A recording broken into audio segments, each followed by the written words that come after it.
Whenever you're ready, we can get started. You good? Yep. All right, let's go. Right. I'm Jamaal Thomas. I want to thank the Hartsdale's Neighbor Association for putting together these meetings. I certainly look forward to hopefully having as the support of as many of you guys as possible for seat on the board. And a little bit about me. So I'm a father of a 23-year-old daughter. She is a first-year teacher in the Bronx, New York. I guess education is in our blood just a little bit. We run a business together called Black on Black Education. We're education consultants. We curate the conversation around the transformation of education in the Black community. We certainly believe that when we take care of the most marginalized, that we will indeed be able to transform the education system as a whole. I am a son of this district. The district and the community at large has been very, very good to me. My friends not all, but many of my friends still live here and have children in the district. I am affectionately known as Uncle Jamaal to many of them. And I love them like I love, my child. And I really do want what's absolutely positively best for them. Greenberg, everywhere I go, I tell people that Greenberg was a special place, to me, and I want our kids to walk around and walk out and have that same feeling. It's my thought that by being on the board, I can be a bridge between the community and the school district, and really start to bring things together where Greenberg starts to become a place where nobody is talking about taking their kids out of school, but instead they're running to say, you know what, I want my kids to go to that school. So all day, every day, as an ed consultant, we talk about with lots of people. I've literally talked to over 1,000 teachers in the last 3 years. I did a tour around the country for this personal care brand. I drove this tricked out RV. I brought it to high schools, and that was the main job. Kids got their hairstyle, played video games, got free products, but it also gave me an opportunity to talk to so many educators and talk to thousands and thousands of students. I also got to talk to a lot of parents and community members, and they shared with me their thoughts on what the future of education should look and feel like. So I think I've become fairly well versed on it, and I look forward to bringing home to Greenberg much of what I've learned in my travels across the country. Um, yeah, I'll leave it there. Awesome. Um, Question number two. In what ways do you think our school district is succeeding? What do you think needs to be improved? So I was heartened that recently we did in Westchester Magazine move up from 37 to 26. That that's progress, and it's a nice size jump, and that type of thing should always be celebrated. The graduation rate went up 7% from the previous year. That's also something that should be celebrated. And so those are some successes, but like most schools in the country, we have to start to take a look at what the future of education looks like, and paying far more attention to things like critical thinking skills and collaborative approaches to things, and our board can set the example for how that works, and work in conjunction with the incoming superintendent, in order to really again take a focus on what 21st century learning needs to look like.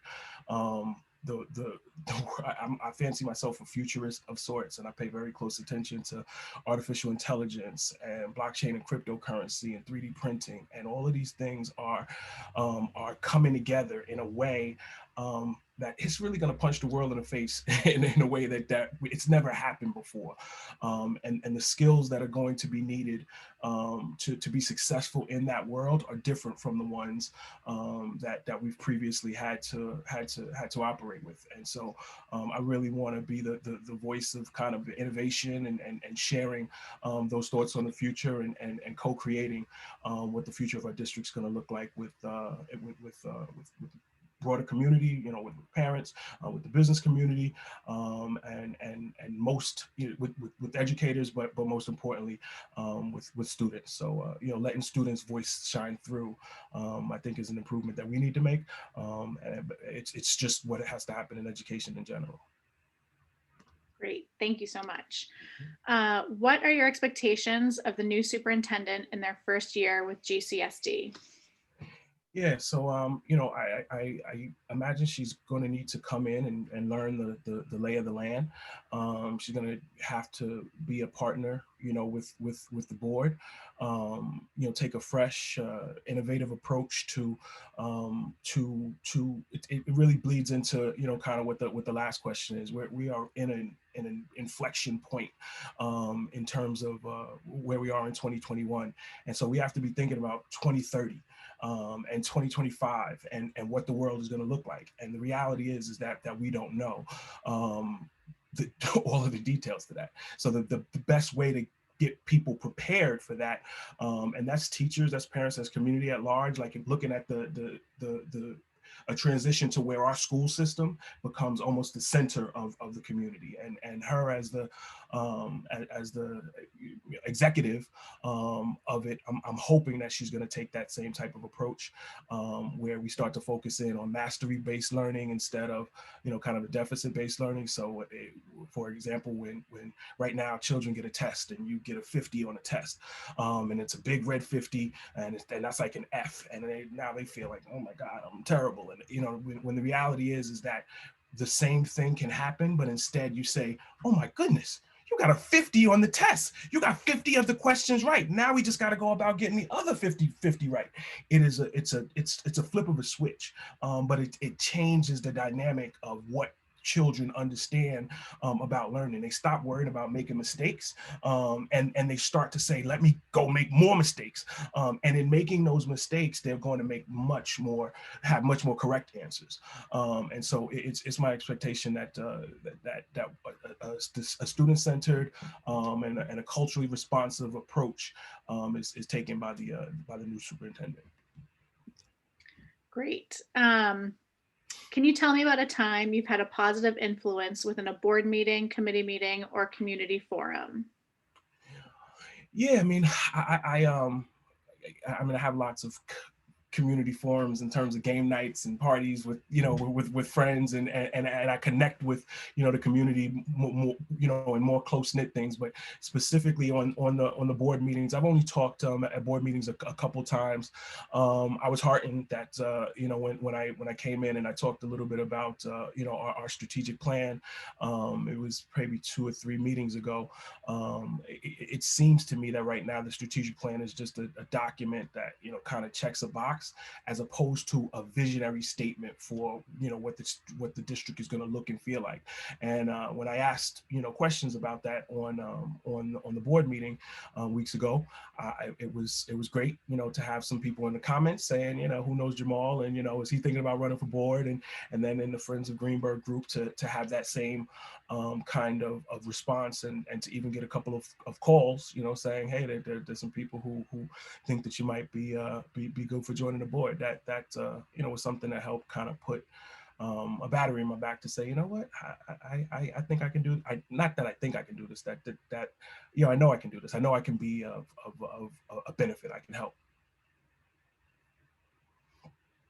Great, thank you. What is your greatest strength as a leader, and in what areas would you like to improve your leadership skills? So I am one of the most judicious people and diplomatic people you'll ever meet.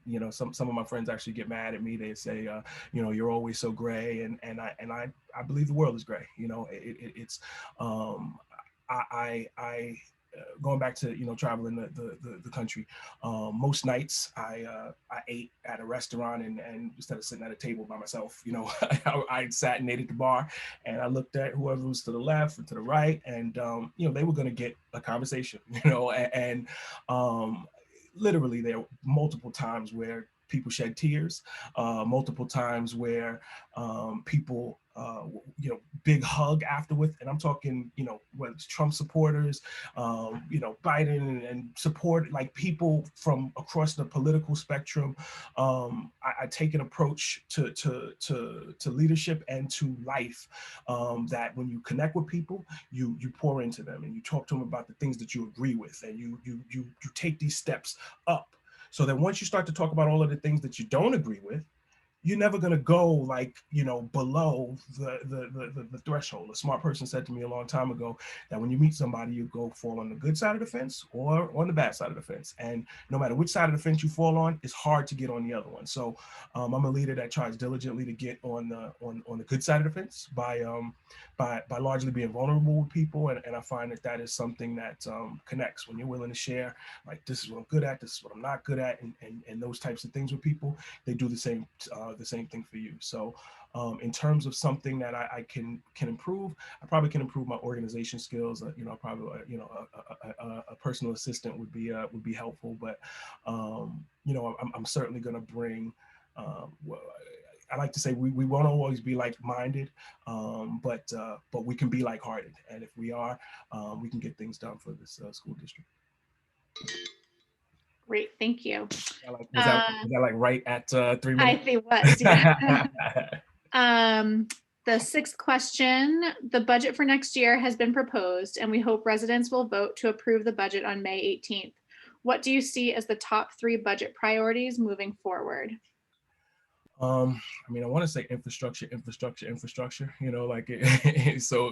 but since that's only one, clearly we need to do something about the state of our buildings.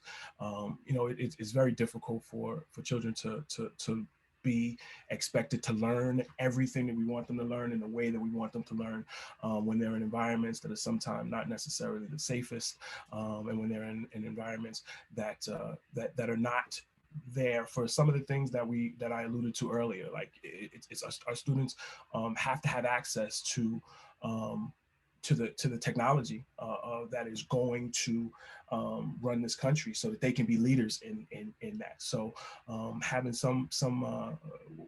so we'll stop there in terms of infrastructure.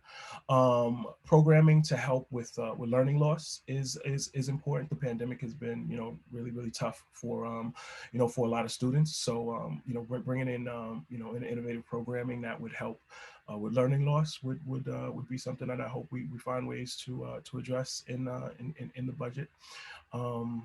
And that's setting the stage for the future, kind of part that, that some of that is infrastructure and some of that is how we look at the district.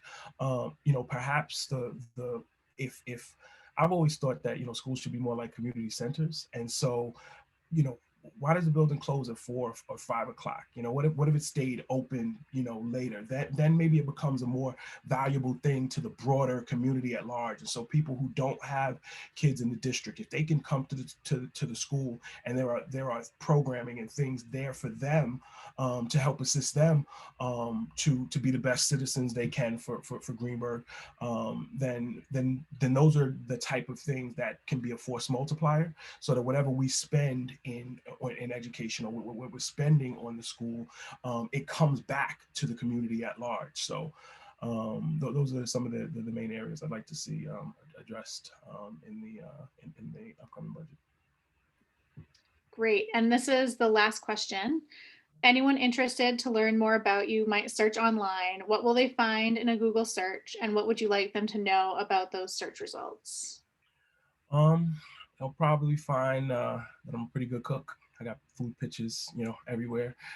Anybody wants to see them, the JT underscore inspiration on Instagram, that you can check it out. They'll find via the work that we do at Black on Black Education, and I'm a fierce advocate for educational justice and for a transformative approach to how we collectively value education. One of the things that I'm proud of right now is we're in the process of rolling out a summer program to help with some of that learning loss that I just alluded to. It's going to be a summer exposure, enrichment, and engagement program where we're going to take 100 mentees. We're matching them with 100 mentors. We're connected out to the business community that's going to be focused in on showing kids things that they might not otherwise be exposed to, things that they don't know are possibilities for their future. And we believe that once they start to get exposed to those things, they will they'll start to be able to match learning more closely to these things that they want to do in the future. So you know, that there's videos of us on YouTube, you know, with a strong focus on student voice. Student voice and choice is superbly and important to us. I think that uh, working in project-based learning. I mentioned that earlier. These are all things like there's tons of hours of me talking about education, you know, available on the internet. So that would be something that people would see, and it's work that I'm extremely proud of. Well, I think that does it. Jamaal, thank you so much for your time here today. And you know, we will put all of this together and make it available to the general public in our community. And good luck with the vote on May 18th. And till then, let us know if there's anything else that you need from us. I thank you, and I thank the Hartsdale Neighborhood Association again for putting this together. Hopefully, I have you guys' support, and I look forward to doing what's best for the Greenberg Central School District. Great. Thanks so much. Have a great afternoon. You too.